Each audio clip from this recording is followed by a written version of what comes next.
Cinema é melhor diversão. Sempre lembro dessa máxima. Você gosta de cinema? Eu adoro cinema. Desde a mais tenra idade, eu ia direto a cinema. E olha, eu gosto de tudo. De animação, gosto de filme de ação, de tiro, de bomba, de arte, filme preto e branco, filme colorido, filme norueguês, filme indiano, filme japonês. Gosto de tudo. O cinema é uma arte. E toda arte tem a sua linguagem. E eu gostaria de debater isso com você hoje a partir de um filme específico. Venha comigo. Vamos entrar nesse mundo de alegria e diversão, pegando carona com o seu idioma. Bem-vindo ao canal De Bem com a Língua Portuguesa. Meu nome é Álvaro Paz Leme, eu sou professor de língua portuguesa, sou advogado, e nesse espaço eu quero debater com você o seu idioma, a língua portuguesa. Mas debater o idioma só como regras é algo chato e enfadonho. A língua portuguesa pode te levar a mundos outros que valem a pena serem explorados. Vamos lá comigo, mas antes gostaria de pedir um favor. Eu queria levar nessa viagem comigo o algoritmo, mas ele precisa saber que a viagem vale a pena e você pode me ajudar a informá-lo de maneira muito simples. Inscreva-se no canal, se não for inscrito, dê o seu like, famoso curtir e ative o sininho para notificações. Com isso, o algoritmo vai espalhar convite para essa viagem para várias pessoas e vai ser uma bela excursão. Como eu disse, eu gosto muito de cinema. Escolher um filme e falar sobre esse filme vai ser uma tarefa inglória, porque tem muito filme bom, muito filme legal, muito filme marcante, pelo menos para mim. Mas eu escolhi um que aparentemente pode causar uma certa aversão porque é vendido como um filme de terror, mas é uma obra fantástica e que gerou várias refilmagens,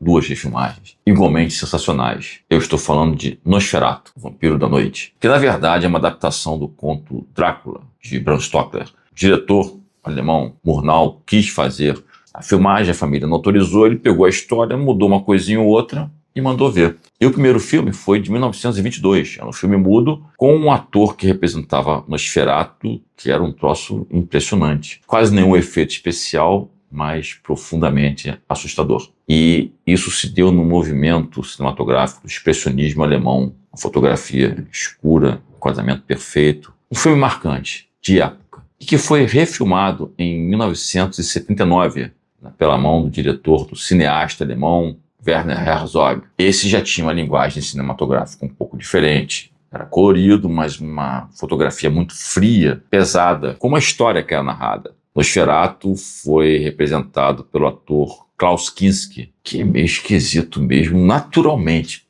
Como Nosferatu foi perfeito. Eu acho que ele foi melhor do que o próprio Nosferatu. E o corretor de imóveis, que aparece na história, tanto do Drácula de Bram Stoker quanto nesse, a história, caso você não saiba, é um corretor que vai vender um imóvel para o conde Drácula, ou Orlok, e o conde se apaixona pela noiva do corretor. Os links do filme do Murnau, lá de 1922, e do filme de Herzog, de 1979, eles estão aqui na descrição. Depois, se você quiser, você pode ver com calma o filme inteiro. O de Murnau é mudo, não tem problema. E o de Herzog está em alemão, mas com legendas em português. E aí você pode ver o filme, pode fazer a comparação das duas formas de narrativa e chegar às suas conclusões sobre a mensagem, mais do que a mensagem, sobre a linguagem cinematográfica utilizada para transmitir essas duas mensagens. Nesse filme de 1979, o corretor é representado pelo ator alemão Bruno Ganz, que você certamente conhece do filme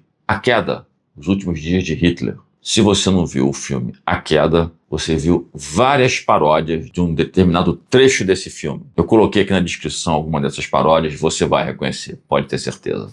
Nesse caso do filme de 1979, de Werner Herzog, como eu falei, a fotografia, o enquadramento, tudo isso contribuiu para a mensagem do filme. Poderia ser meramente lúdica, muito embora tivesse também outras coisas envolvidas sobre a submissão, poder e tudo mais. E aí, recentemente, em 2024, o diretor Robert Eggers fez uma refilmagem de Nosferatu. Esse ainda mais pesada. Robert Eggers é uma pessoa, um cineasta, que se caracterizou muito por esse tipo de filme. Ele fez A Bruxa, que se passa nos Estados Unidos, naquele período dos pioneiros, dos protestantes. E fez também O Farol, que esse então chega a ser claustrofóbico, que se passa todo em um farol e com duas pessoas apenas. O filme de Robert Eggers, bem mais pesado, e a linguagem que ele utiliza é igualmente forte. Uma fotografia escura, fria, E o mais interessante, o Nosferatu de Robert Eggers quase nunca aparece por inteiro. Você vê partes dele, vê a mão, vê o rosto aqui, olhos, nariz, mas nunca ele inteiro, como aparece no filme de 1922 e de 1979. Me lembrou um pouco Alien, o Oitavo Passageiro, de Ridley Scott. No filme Alien, o primeiríssimo, o Alien mesmo, aquele monstro horroroso, ele nunca aparece inteiro. Você só vê partes, flashes, com uma iluminação curta, que faz você ficar com mais medo ainda do bicho que você nunca consegue ver por inteiro. Você não consegue saber como é esse seu inimigo que quer te devorar. O Nosferatu de Robert Eggers, além de pouco aparecer, ele se faz presente mais pela voz e pela respiração. Uma voz pesada, sofrida, uma respiração arfante de alguém que tem dificuldades de respirar. Lembra muito o Darth Vader, uma voz soturna e aquela respiração dele.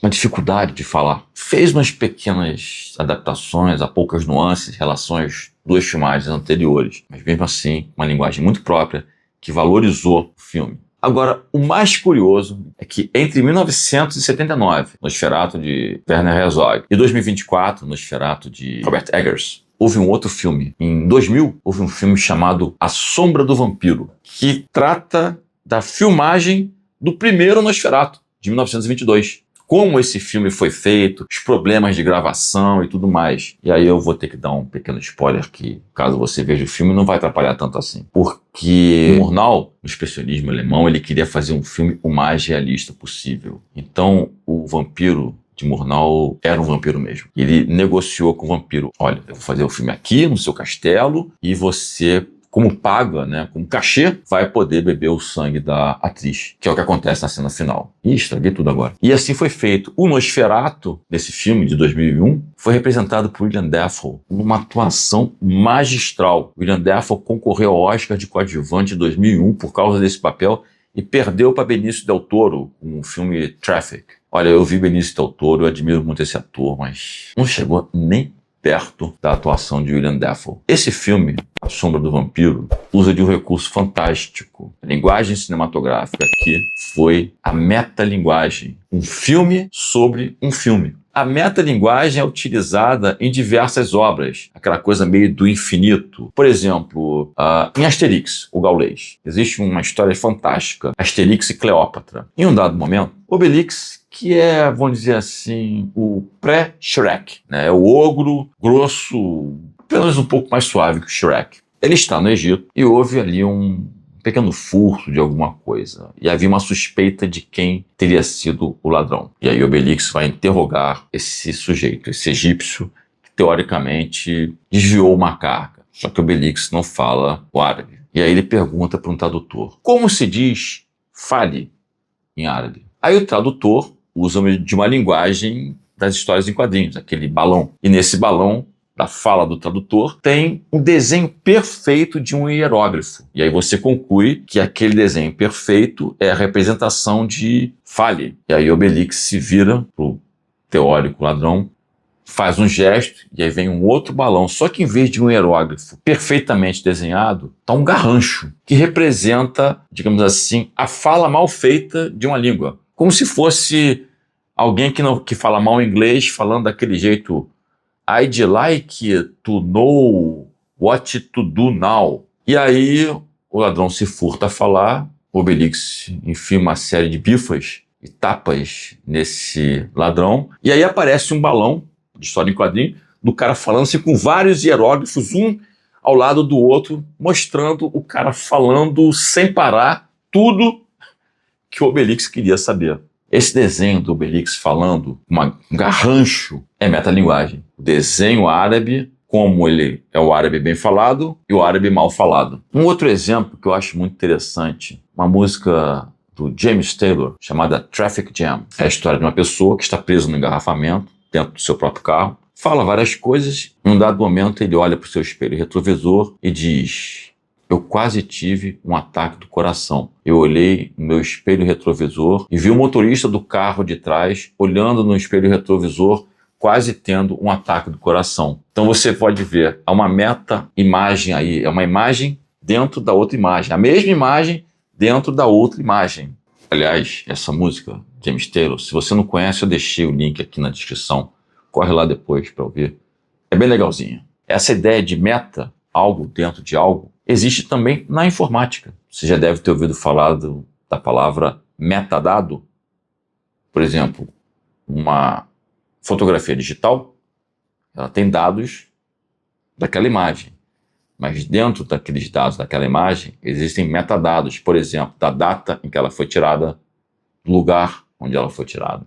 Metalinguagem é um conceito. Todo conceito tem uma força expressiva. O cinema tem a sua linguagem e tem também, por vezes, a sua metalinguagem. A metalinguagem é um recurso que é utilizado para auxiliar na transmissão de uma mensagem. Com a metalinguagem, você pode até, por exemplo, se divertir. Da mesma forma como o filme A Sombra do Vampiro divertiu, ainda com um tema meio pesado, o espectador.